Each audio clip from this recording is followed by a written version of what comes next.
Okay, guys, so I'd just like to welcome all our listeners and all our watchers to another episode of Bones and Stones. I think we're on number 8 today, 9? 8 or 9, one of them. One of So, them. yeah, and today we've got James Pugin joining us. And James, thanks very much for your time today. Really appreciate you coming through. James is a GIS specialist working at an environmental consultancy firm here in Johannesburg. And James is a former Wits master's graduate. That we've worked with in the field before, so we thought we'd get James on today, and we're going to continue our kind of discussion around career paths. Earlier this week, we had a discussion with Tipu Gotleng, who's the director of the Paleo Research Institute at UJ, and we were touching on this whole idea about transferable skills development and how you can learn skills in your archaeology undergraduate and postgraduate degrees, which can then stand you in good stead for getting employment in the corporate world or beyond the academic sphere.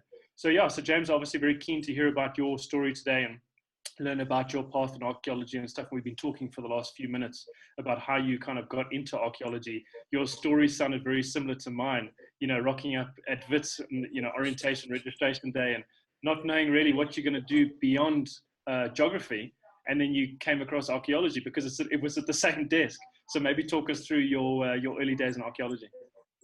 So basically, for me, like I said, it was reliant on me. I was keen on doing geography, and then you now trying to pick your subjects and pick what's useful. And I mean, as I said, like archaeology was really as a consequence of it being at the same table as geography, and there was like no queue, and it just looked like something. I mean, I'd always been interested in it. I mean, obviously back then you're not too sure what you're getting yourselves into. I mean, I'm sure it's the same for you guys. You're diving in at the deep end before you know what's in the pool. And yeah, I mean, ended up doing it throughout my undergrad, did my honors in it, and it ended up with a master's. Like you said, now I'm currently working as a GIS and environmental management consultant. And I mean, that came as a result of the skills I picked up throughout my university, my studies and that. So, I mean, when you talk about skills and stuff that I got, it's largely as a result of the path I took. So I got skill, like the GIS I picked up as a result of geography. I must say there isn't really much exposure to it through archaeology. It's pretty much limited to your use of Google Earth and similar sort of software platforms, whereas in geography you get a much more in-depth exposure to it.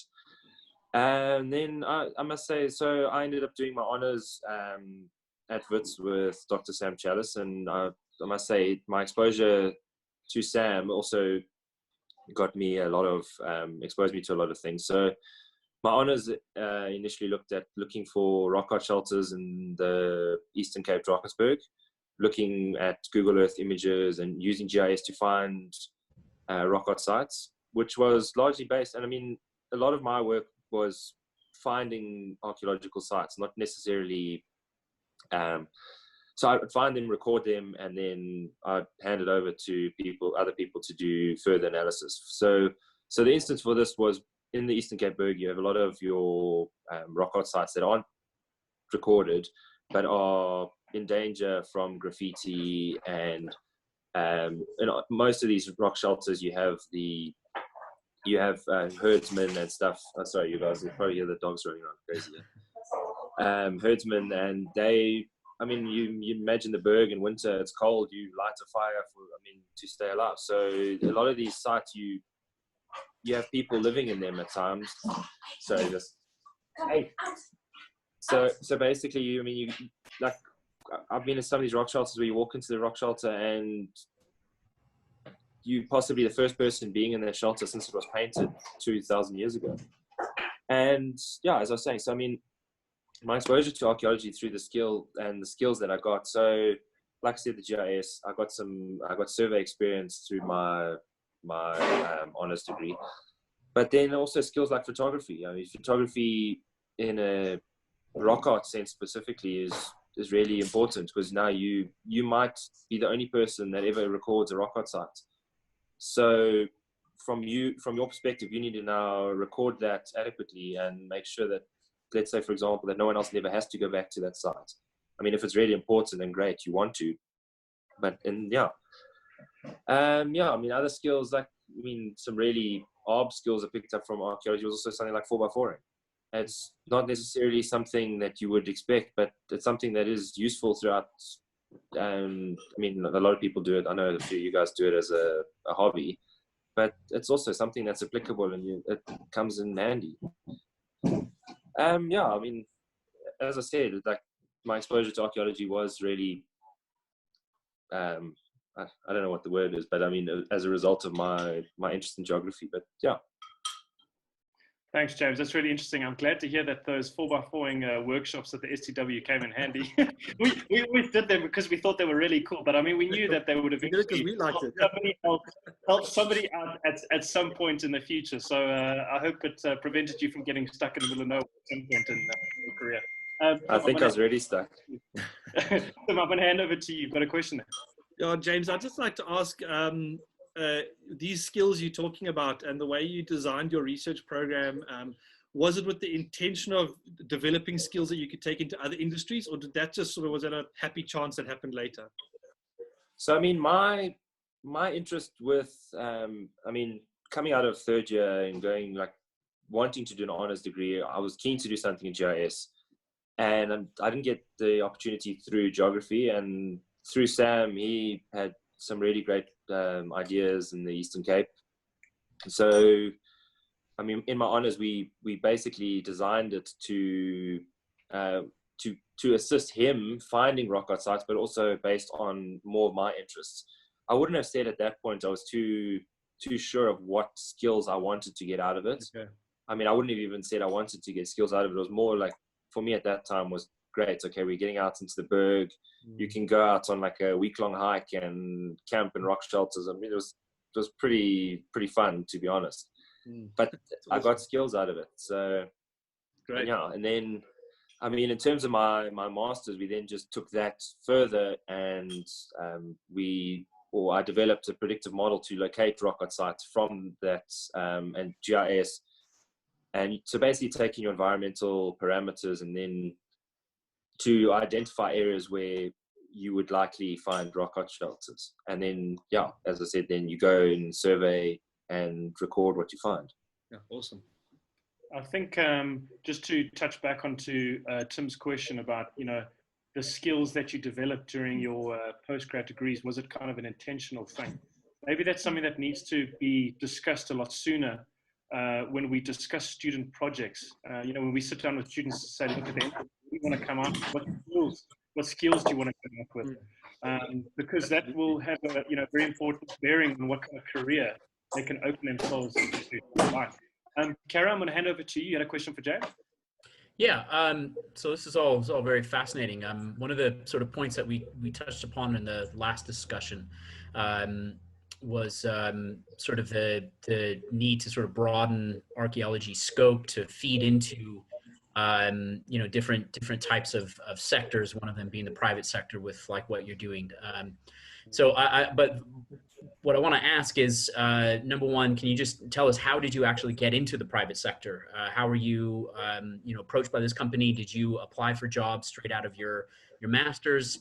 And then also, if you could just sort of share with us, do you find the work you're doing now very enjoyable, maybe as enjoyable? One of the things archaeology is very narrowly focused on is an academic path.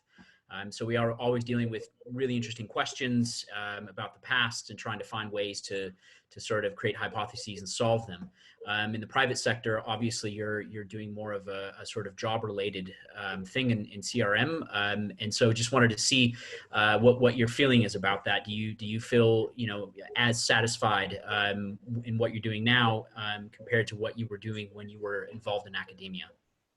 So I think to answer your first question, how did I get the job here? So I mean, that's nepotism, basically. I mean, as most people find employment, I mean, I knew people who knew people, and that's how I got the job.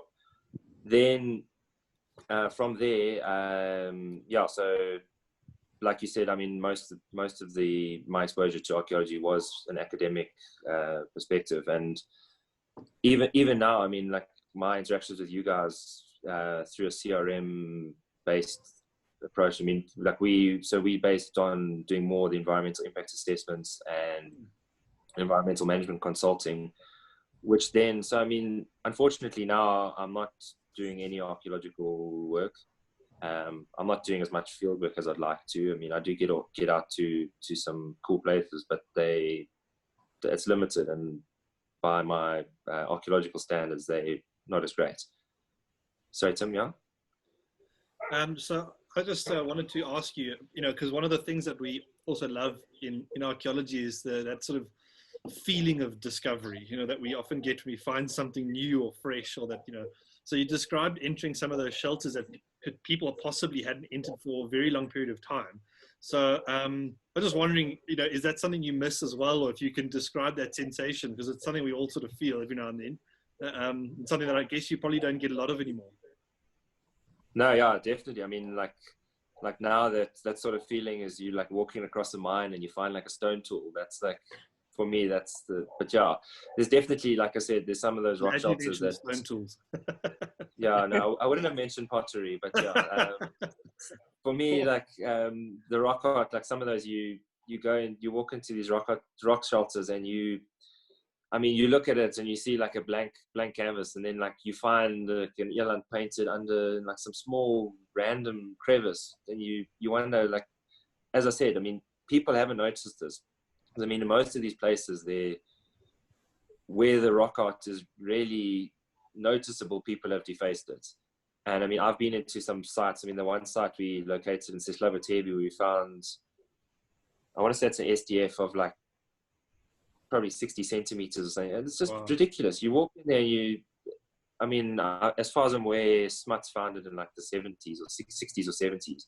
But since then, I mean, I don't think anyone's been in there, because that wouldn't be on the wall, or would have some sort of graffiti, and often it's on these little boulders that no one has a need to go look at. So yeah, awesome. That sense of discovery in the field when it comes to rock art is something else. I must be honest. I had the honor of joining a couple of people in the field in 2008. Dr.